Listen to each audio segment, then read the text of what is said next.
Wondering if we'll be able to see each other though. Pairing to live stream. Redirecting to YouTube.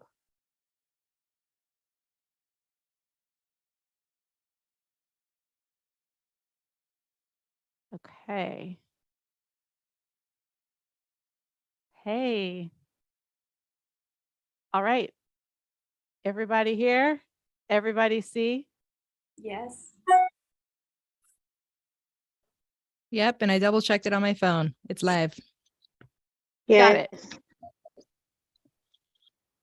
Yes. Perfect. Okay, so here we are. There is a delay if we're watching the Zoom versus the YouTube. So I'm going back to Zoom.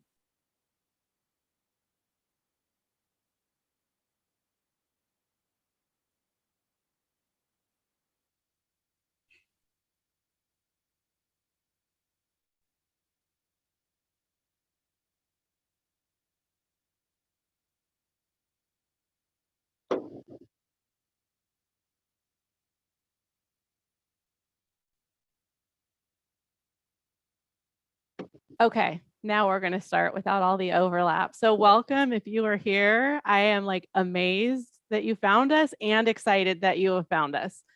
So here we are together. I'm going to give a teeny bit of background about why I started this, and then I'm going to introduce special guests, and then we're going to jump right into it. So I, as a neurodivergent person myself, someone with nope. What if we do that?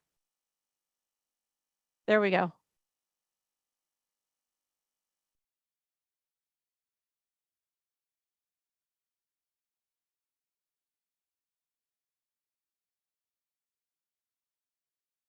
Okay.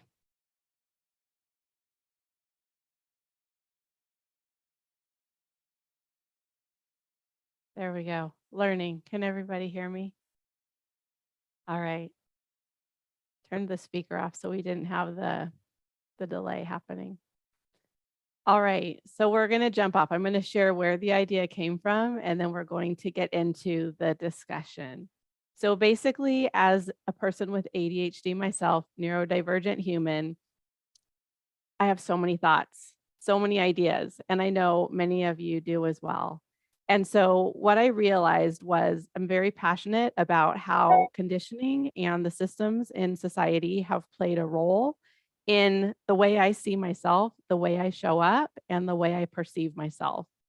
And so I want to have these informal discussions because I found myself getting on my virtual soapbox with my friend, roommate, and spewing about all the things in regards to neurodivergent brains and systems and how something needs to change. And then I would like offload on her and then apologize profusely and go, oh, sorry about that. Let me get off my soapbox. And then I was like, no, let me just create a soapbox that I can get on and invite other people on, brilliant brains, where we can talk about how maybe we as a society are doing a bit of a disservice to neurodivergent humans.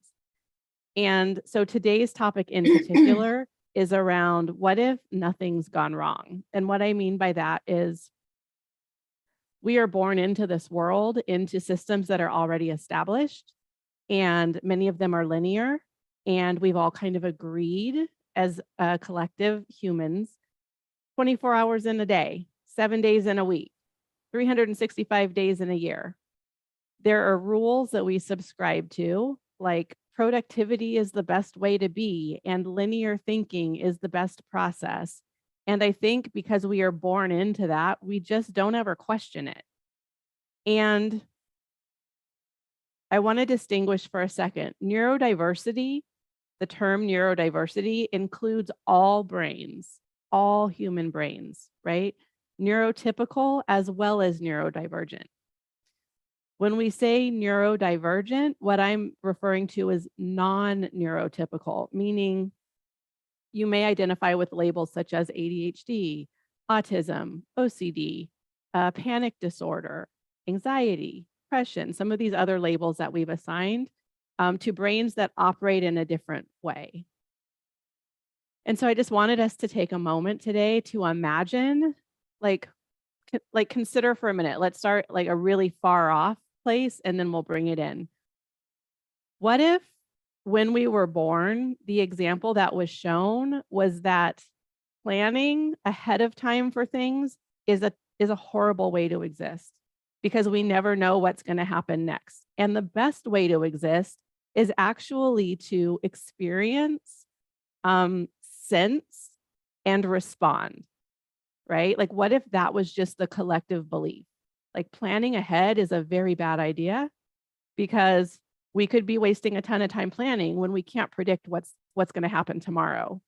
So what if it was just collectively agreed upon that the best way to exist was to wait and intuitively move towards what you're guided to move towards and then respond? How might that shift? I'm asking the question to myself, how might that shift my experience of the way my brain operates and being a human in the world? How might it shift all of your experiences? So that's kind of what we're talking about, where we're going today.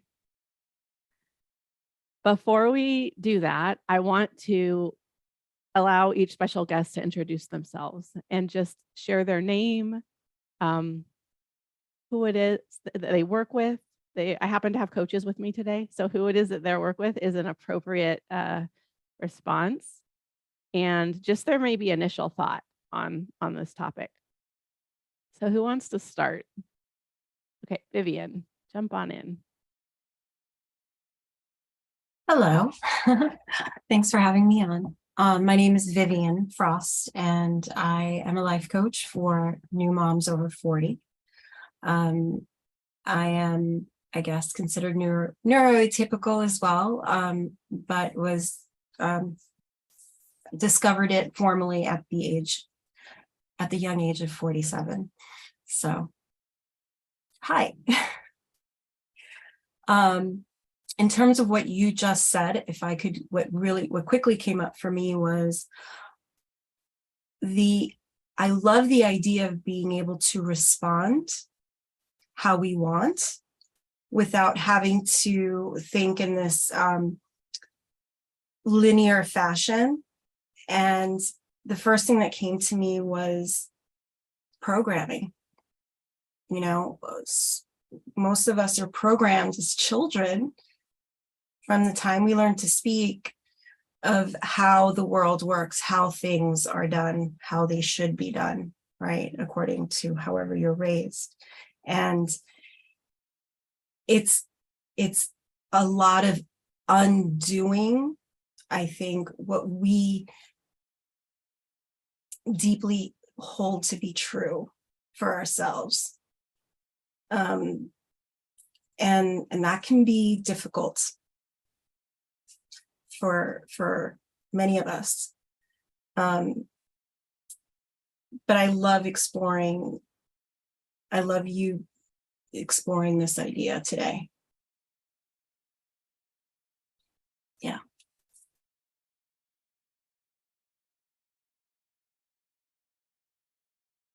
All right, who wants to go next? Thank you, Vivian. I can go. So my name's Camden Hainsworth. I am an ADHD coach and I serve a variety of audiences. But right now I serve small businesses, and I have a separate account that's faith-based as well that serves members of the Church of Jesus Christ of Latter-day Saints. So this is really fun to think about. My brain went when you first said it. Which is super weird because I've dedicated the last 3 years of my life to overcoming the idea that there is just one way. But when all of a sudden I put it into the majority, that was really interesting. And what first came to mind is similar to what Vivian said, is programming. But then secondly, I thought about two things. I've spent time in Central and South America, and I see that they operate, at least in the communities that I was a part of, they really weren't big metropolitan cities, but they operate more off of this kind of time. And I have some Islander friends as well that operate more off of this time. And where in North American culture and society, it's like, if you're 5 minutes over the hour, you're late. If you're 1 minute over the hour, you're late, that they just kind of show up and they gather and they gain momentum and then it fizzles out and people go their way. And it's more like, oh, we'll meet you in the afternoon. And I'm like, okay, so like 4, they're like, the afternoon. And that is a lot more of the pace of the life. And so I guess I bring that up because it's working places and maybe people have feelings and opinions about that. We've also, in my church culture growing up, there is something that we kind of jokingly referred to as Mormon Standard Time. And many members of my church often had very big families. And so getting all those big families out the door and to whether it might be a church service or an activity or a Bible study, whatever it might be, they were usually running a little late. And so, there was like the normal start time and then there was extending that. So it's not exactly what you asked, but it's more of this flexibility. And I loved how you said just believing and trusting that in the moment you're going to be led to what needs to happen.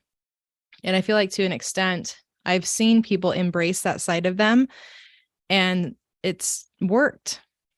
It's worked. And where my North American Caucasian brain starts to go, there's this ADHD side of me that doesn't. It's like, this is awesome. So I love that connection.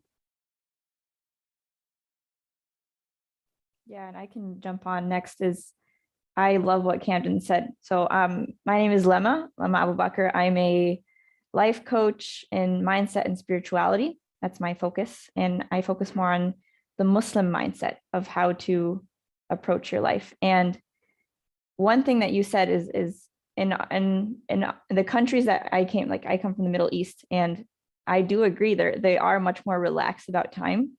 They're more of like, all right, we'll do whatever, whenever it's time, we'll just go. And their time is whenever they feel like it. So to me, that's how that's more relaxing to me. But when I came here, the expectation is like productivity and consistency, and consistency is key, and consistency is key. And like we all nod our heads like, yes, that sounds right. That sounds nice.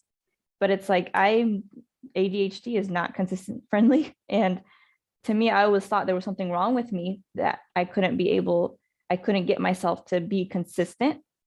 And another thing is anytime I'm late to something, some people took that offensively. It's like, oh, you're disrespecting my time or something like that. And I'm like, I'm not trying to disrespect you. It's just me. And so I thought and for the longest time, I thought there was something wrong with me until I learned about ADHD and I got diagnosed, and I was like, whoa, this explains everything. And I felt this like huge relief that like, oh wait, there's nothing wrong with me. It's just, I'm just another human who has a different brain, and it's all good. Nothing has gone wrong. So I love this topic, and I'm excited to really dig into more, because there's so many thoughts going on in my mind right now. Hi, I'm Angel. Okay, and thank you for sharing that. I'm still like,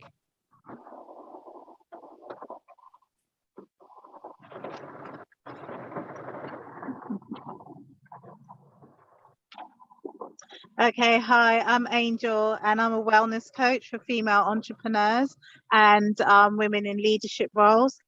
And I love the topic around diversity, and what I love most, I feel like, because I kind of think when you look at the root meaning of like divergent, it's the concept of turning apart, turning aside.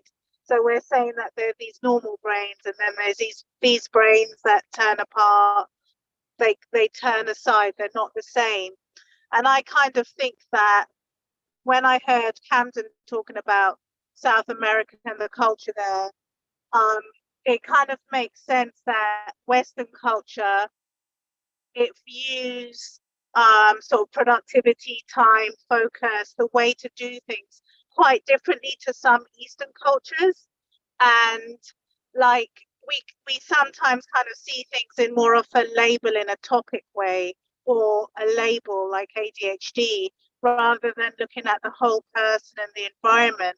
And I think that perspective lends itself more to like dividing in order to understand. And then you have the perspective that looks at things as a whole, and looks at things in the context of life, or looks at things in the context of business. And I think that depending on which worldview you're looking at, whether it's a sort of general Western view or an Eastern view, it will shape the way you kind of think about what is sometimes labeled as neurodivergent, if you know what I mean.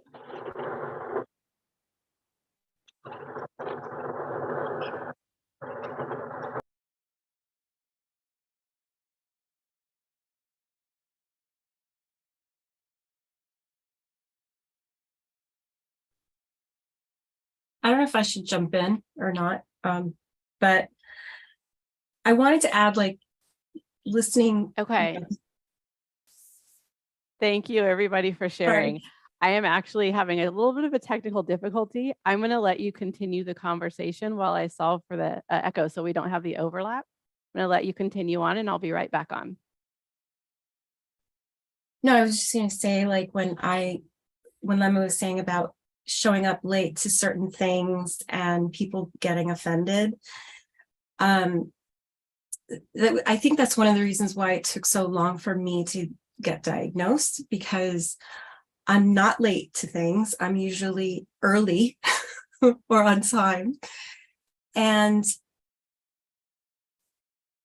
you know, I as a life coach, but also as a Feng Shui practitioner for many years, spaces are really my thing. And, you know, decluttering and having my space feel a certain way for me is so important for my day-to-day functioning. And I know that that's not also typical with people that have ADHD.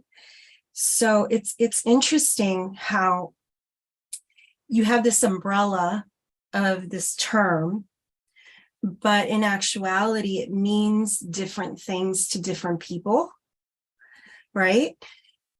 It will be a different thing for Lemma. It will be a different thing for Camden, for Sean. Like, it has its own way of presenting itself. And I don't know about you guys, but I really find that fascinating, because it's like, I've even heard of psychiatrists, you know, saying, you know, they've talked about even changing the term ADHD, because it really encompasses so many different types of people, neurodivergent people, but they can't, because you would basically, you know, it would take away funding for people that need help, and all the, you know, there's a whole bunch that goes into renaming it, which is why they decided not to. But do you guys find it interesting that it's like it'll present differently for each one of us? Absolutely. I just barely recorded a podcast about personality and ADHD. I haven't released it yet. And I think that there's a variety of different reasons why, you know, I think there's 7 or 8 different parts of ADHD symptoms that you look at, and then you have to, quote unquote, you have to, like, in order to be officially diagnosed, it's a certain majority of those. So number one, there's that, right? It's not that we have to have all the symptoms all the time, but then you like start to encompass like your value system or your belief system or your personality into that. And it's so interesting. And just this, during my lunch break just now, I was looking back over my Enneagram. So 3-2 is what I am. And so I'm the charmer. No, I think it's the charmer. Yeah. A 3-2. So the achiever and the helper combined. And so a lot of people look at me with ADHD and they'll say, there's no way you have ADHD because you're so productive. You get so much done. You get so much accomplished. You've got like, you know, 6 different projects going at every time, and somehow they end up getting done. But that's not really fair because my personality type is an achiever. And I am also driven, and dopamine like flows when I help people. So like if I am in constant motion, that works very, very well with an ADHD brain. So what I have to learn how to do is to say no, and how to slow down, and how to minimize my productivity, and to like not minimize, just, cut down on how productive I feel like I have to be, because my personality type will connect that to my worth. And whereas other people can't get into motion, I get into too much motion. And that can be very conflicting, especially with a lot of my clients that maybe feel like I just can't get this thing done. Now, I do have things like that. It's just often things that society isn't, society has its values generally in North America of what accomplished looks like, what getting things done looks like. And the things that I struggle with maybe can be kept more hidden, or aren't really valuable to the general public of where I live and my culture. And so they're not as highlighted as those that maybe struggle, the opposite. So yes, I totally think it's interesting and fascinating.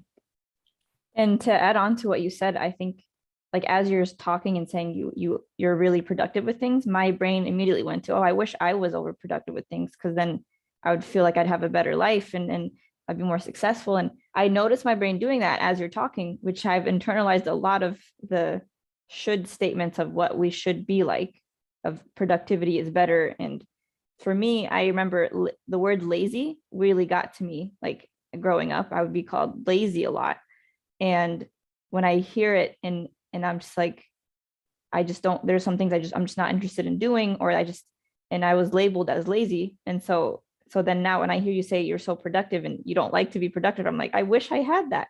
It's just so fascinating that it shows up in different ways. And yeah, I agree. It's like we all want what we wish the other person has. And like, okay, yeah, I want grass is always greener. Yeah. You're like, you want to be less and I want to be more. Well, and also to that point, like I have 4 kids, and this is the time that people say you don't get back, and they're right. And so in my productivity in these brand new businesses, in my discovery of ADHD, I'm like, do all the things, teach all the things, all the reels, all the Instagram, all the podcasts, right? Meanwhile, my brain is so focused on what society wants from me that I have to like in those cartoons, how they dig their heels into the ground and then like it drags them. And that's what stops them eventually, is like how deep they get into the ground. That's how it feels like just to be present with my sweet, adorable children who I love and would do anything for. But because of this overproductivity of personality and the dopamine, like that becomes the addiction. And so I'm like, Lemma, give me your peace. Yeah. give me your slow down, please.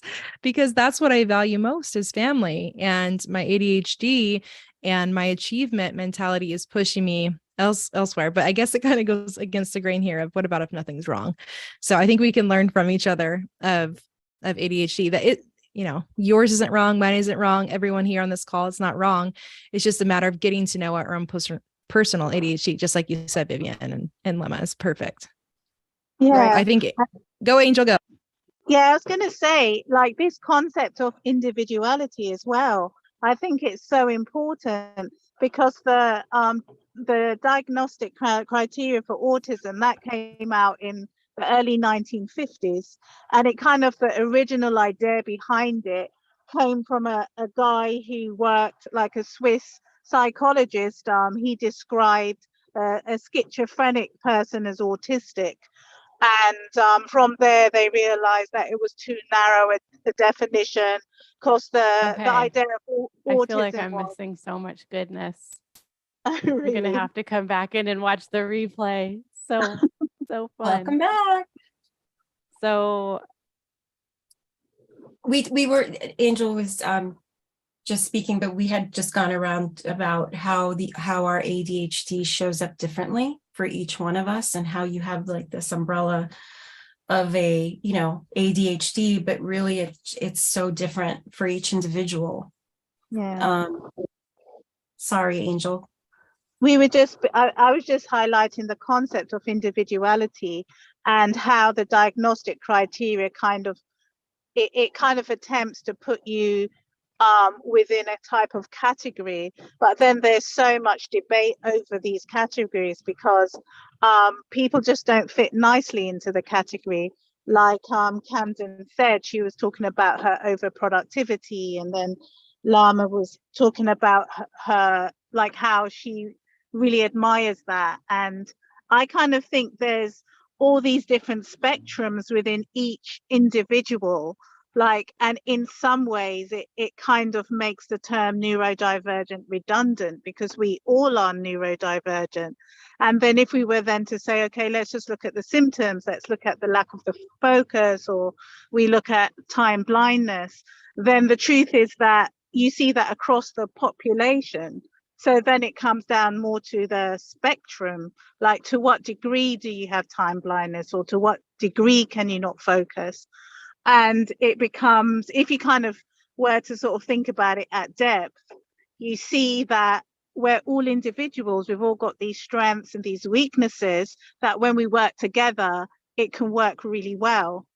And we can, or even, so that's all I wanted to say. Yeah, there's a famous psychiatrist, Dr. Barkley, who talks about time blindness and how that is really the main, he says, according to him, that is the main issue with ADHD. Is it's not an attention issue.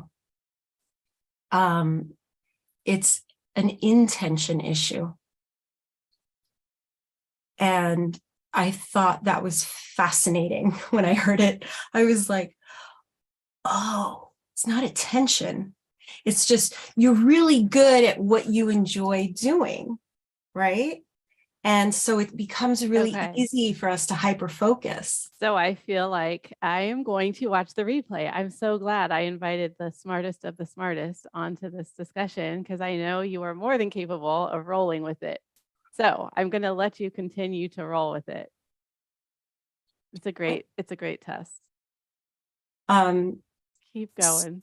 So to what Lemma was saying about being told when she was younger that she was lazy, right? It's like, no, you were just deeply focused on the things that you enjoyed.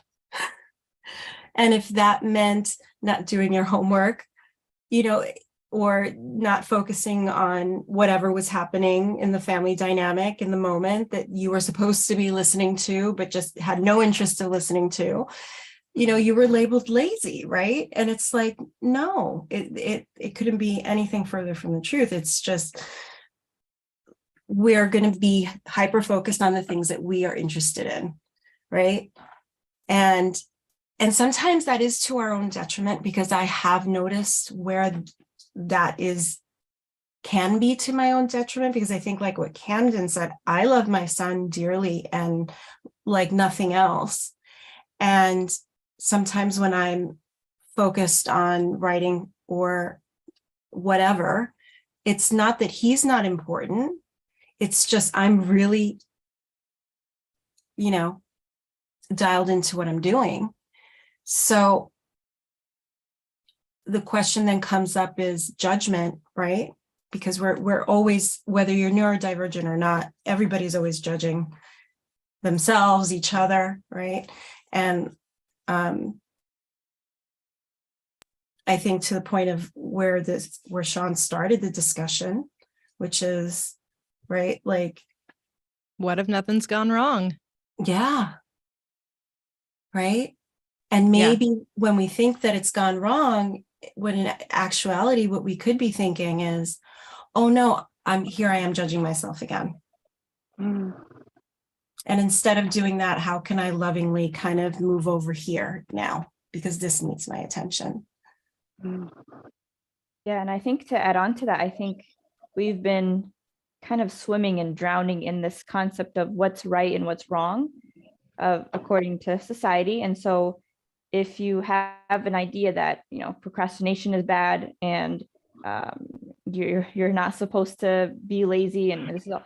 So then your brain starts looking about how, like, there's the shame comes up, right? The shame comes up of I'm so lazy, something's wrong with me. And even until now, it's so deeply ingrained that when Camden was talking about how, like, she's really good at being productive, my brain still immediately went to the thought she's doing it right and I'm doing it wrong. Even after years of doing this work, I still notice my brain going there. So sometimes it's not as easy as catching, like, it's really subconscious sometimes, but because I've practiced like being aware of it, I can catch it in the moment. But some people, because they that's all their life, they're grown up, and the neurons in their brain, they're so wired to believe that what they're doing and how they act is wrong, that the shame is just is so deep, and it requires a lot of like looking at, like, kind of looking at all the expectations. Where do those come from? And is it an expectation you want to keep for yourself? Because some of the expectations you're running in the background and just shaming yourself for not meeting society's expectations. And if we don't take a look at it, slow down and take a look at what are the expectations you're running on, you're going to keep shaming yourself for the rest of your life. And it's just not the nicest, it's not an easy life to live when you're shaming yourself, let alone hope, like, expecting other, like, I think also when it comes to ADHD, there's like the rejection sensitivity dysmorphia, or I forgot what it's called, but where you're extra aware of people rejecting you. Well, it's coming from you rejecting yourself in the first place, because you're like, something's wrong with me, so they probably think something's wrong with me too. And so that cycle keeps happening. And I'm speaking from personal experience. There was a lot of work I had to do to make sure that, let me stop rejecting myself first, so that, and then I can work on what people think of me. But let me work on my own perception of self, and tell myself that nothing has gone wrong. I'm okay. It's okay that I'm lazy sometimes and I'm productive sometimes. I don't have to be productive all the time.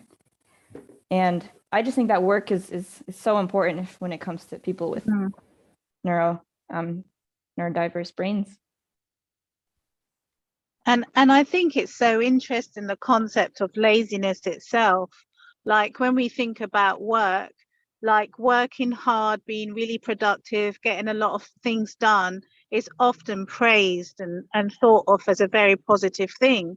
But if you take proper rest, maybe take a few days off if you've done a stint of work that's exhausted you, that's not always like thought of as something that is worth investing in. And I think that as personally as coaches, personally as women, or as mothers, or whatever role that we're in, it's beginning to recognize the importance of rest and the importance of restoring and looking after ourselves, I think, and recognizing what our needs are. I think those are the first steps in kind of almost like self-acceptance. And I think that is so important, especially when you have a label that to some extent you might be living out, like defining yourself by. It's just recognizing, like what Lama said about accepting herself. That was her first work, and I think that's so important, like that rest, that restoration, that recognition, that gratitude for the stuff that we do achieve, and recognition for what we do need in order to run our businesses, or in order to do the roles that we do in our life. I do have a question, if it's okay, they bring it up. So right before this call, I was putting on some makeup and I took my brush to my eyelid and it was jet black. And my daughter, who has ADHD, has now hyper focused and hyper fixated on my makeup. And so even though we, talked about it many, many times, like taking personal time for her and making her face look different than it looks and be creative. And, she's only 9. That's really fun for her. It's like a whole different kind of exploration. And so in this conversation, I'm thinking, okay, so what would it look like if she grew up in a world where she was free to I don't like the restraints or the constraints of society weren't so heavy. I think that we would still have like scaffolding and treating the others thing, with kindness and being respectful. I think that there'd still be a degree of that, right? But what would it look like in this scenario? And I'm curious is if she had more freedom to work with her ADHD brain outside of the constructs of how North American schools are set up or whatever it might be, if she would be less interested in doing things that she, I don't want to say shouldn't, getting into her mom's makeup repetitively than she is now, because she felt more free to actually live an aligned life of what she has. And obviously as a mom, I do my best to try and create that. But the reality, as Sean pointed out at the beginning of this call, is that it's not perfect. So it does make me like question, what if nothing's gone wrong, but what would that actually look like on a day-to-day basis, especially in terms of raising my neurodivergent kiddos? I don't have an answer.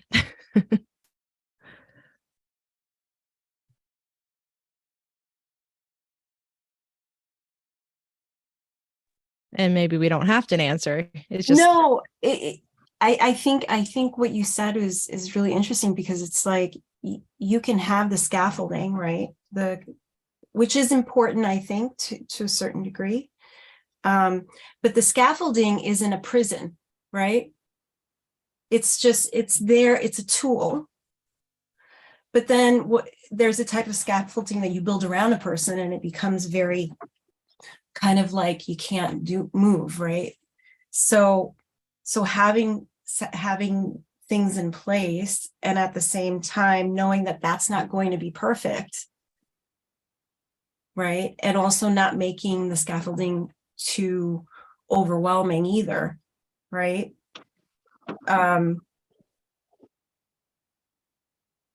Because I think it's interesting. What if nothing has gone wrong? Yes, but as we know, human beings, something always goes wrong. That's the one thing you can count on. Right? But it's not the ADHD that's wrong. Exactly. It's the situation, that, from time to time changes, or how we show respect for people and people's things, or how we interact with humans with respect. Like that broadens the expectation that's given. It's not so narrow now. Now it widens it out a little bit more to account for all brains. And that's a beautiful thing. I loved your like prison analogy of like, do we need to put them in a prison to show them that life is happy? It's not going to work. It doesn't work that way. Angel, were you going to say something? No, I was just thinking, I was trying to understand what you were asking, like more really, because I was just wondering, did I understand correctly that she's really into your makeup at the moment and she wants to be wearing your makeup, or Camden? Yeah, and we purchased her own, but it's different when it's mom's, it's just, so she just has this fascination. It used to be, Sharpie markers on a wall, or ballpoint pens on her bed sheets, or it's just there, it's so much sensory and intrigue and curiosity that's in this sweet, amazing soul since like she came out of the womb.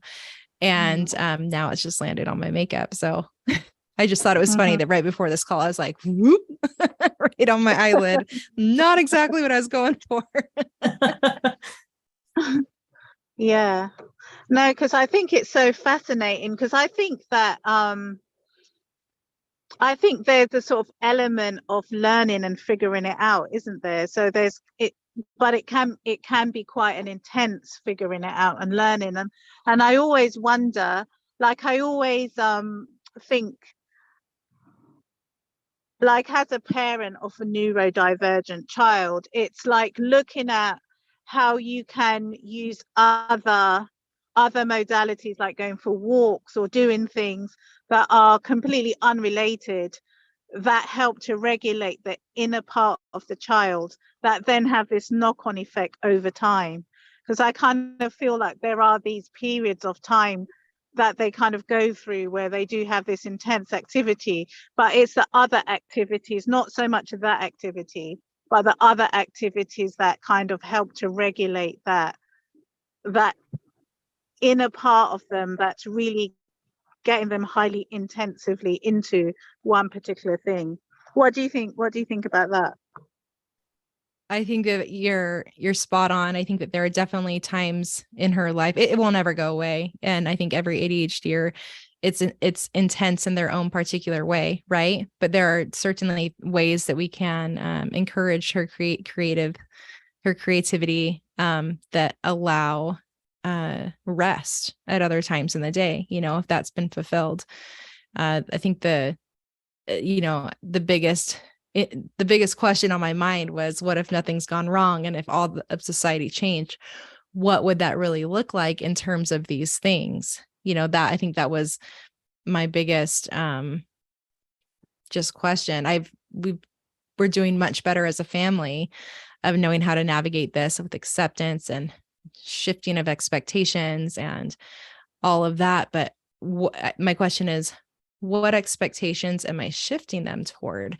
Am I shifting them toward a more neurotypical, or am I shifting them toward what's best for my daughter or best for our family? And I could answer those questions, but I won't right now. But generally speaking, it seems like the landing, like where we would shift our expectations toward, that would change, that would shift. It'd be more broad or whatever it might be. All right, Sean's going to talk, it looks like. Oh, I can't tell if I'm in real time now, but I'm going to assume yes.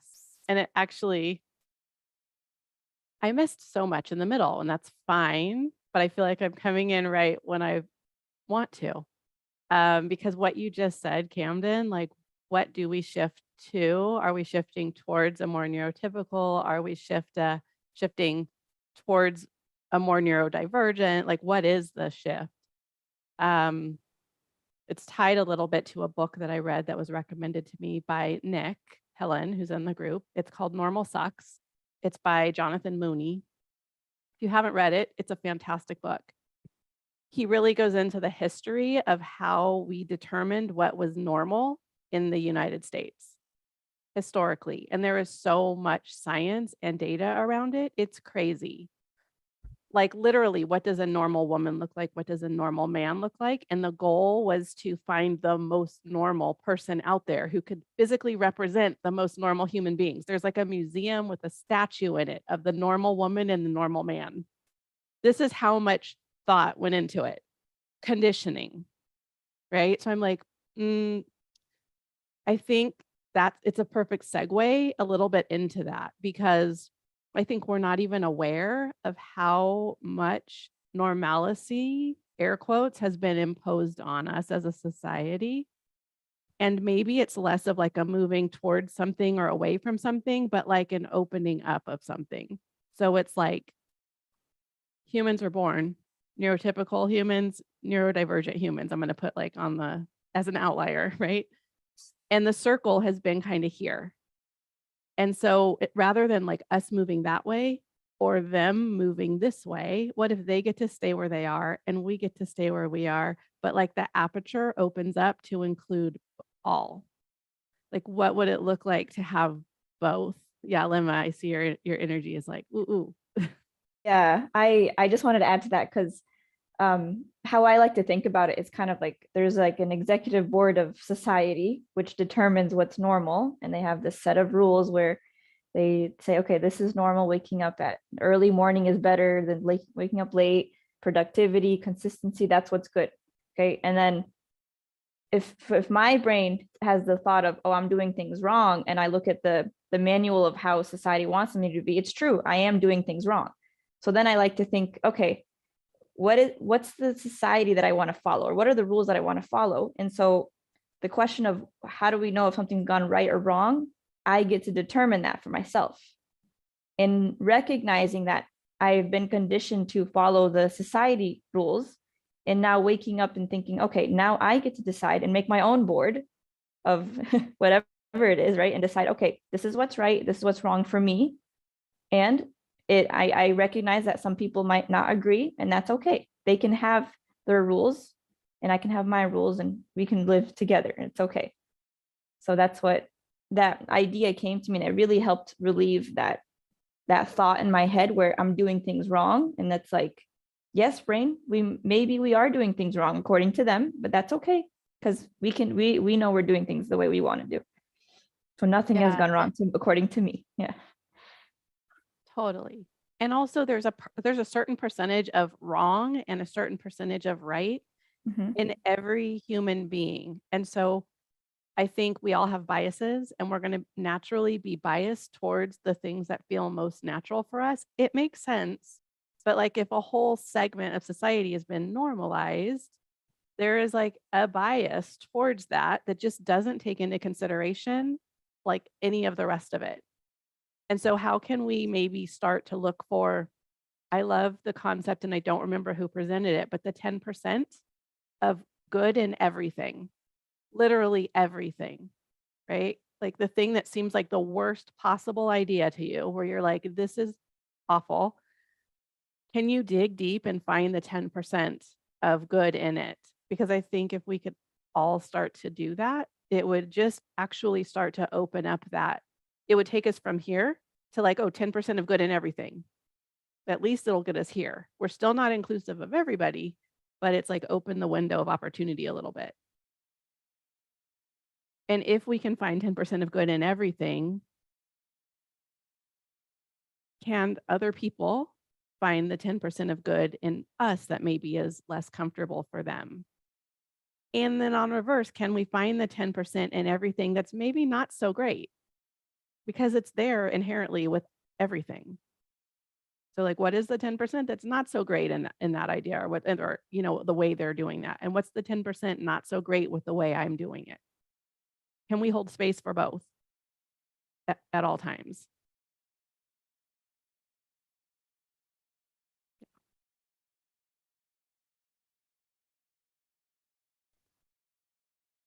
I love where you took this. Like I'm like, want to go back and listen to the things, because I was trying to read lips, and for a moment I was just like, oh my gosh, this is just fun. So fun. Yeah. No, I think that tolerance and acceptance is important in all things, right? ADHD, politics, religion, it's like being tolerant and accepting and listening to a different point of view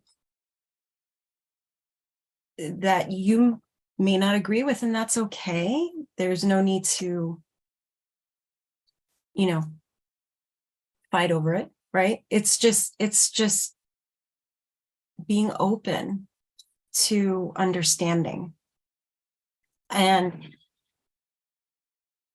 But before you can do that, right, you have to, I think, explore that for yourself, because if you're not giving yourself that understanding and that acceptance, how can you give it to someone else, right? And especially, I think, with the all or nothing aspect of ADHD, that all or nothing type of thinking, or black and white, that for me, it's like, I didn't realize how black and white it was in, you know, with certain thought patterns. And I went, wow. You know, like it really blew my mind when I explored some of these things with you, Sean. And I'm just like, oh yeah, that's what I'm doing. You know, it's kind of like, and sometimes it's not until you even verbalize it that you even are aware of it, right?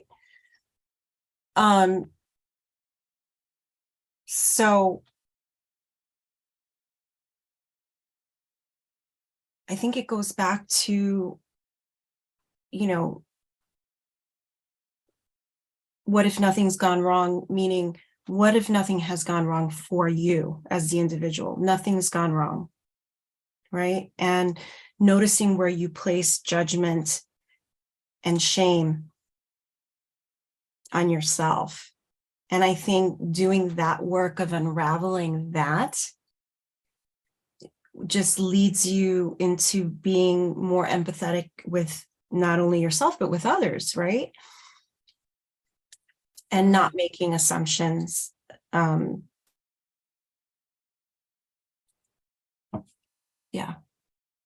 Yeah. I like what you said about the all or nothing, because in this instance, it's almost like societal conditioning has actually created the all or nothing. Like conditioning has been like, this all this way is the way to be, all linear. And we have actually subscribed to it partially because I think our brain is prone to all or nothing thinking. So like if one way has been kind of taught as like the way to be, our all or nothing brain is kind of like, oh, Yeah. well, if that's the way to be, then I must Then I'm be the way wrong. not to be, Right. all or nothing. And it's kind of being used, we're using it against ourselves in that instance. And the more we can step out of all or nothing, I think we can then have this conversation like we're having today around, but wait, what if it's not all or nothing when it comes to humans? What if humans are the all side, all humans? And the nothing is like the ones that didn't make it to this planet, that aren't here. That's all or nothing. And if we're all on this side, then what does it look like for us to support everybody with our systems and the things we have in place, and our educational system and our policing system and our, like all of the things? Like there's no version of all or nothing should be split when it's people, and having like, one group on the side with all and one group on the side with nothing. And that's kind of what society has done, but we have also subscribed to when it comes to neurodivergency. It's like, oh, it's the wrong side of the equation. We want to be on the all side. And I'm like, no, it's the wrong question. Yeah. Yeah. So boring if you think about it. Yes. Yeah.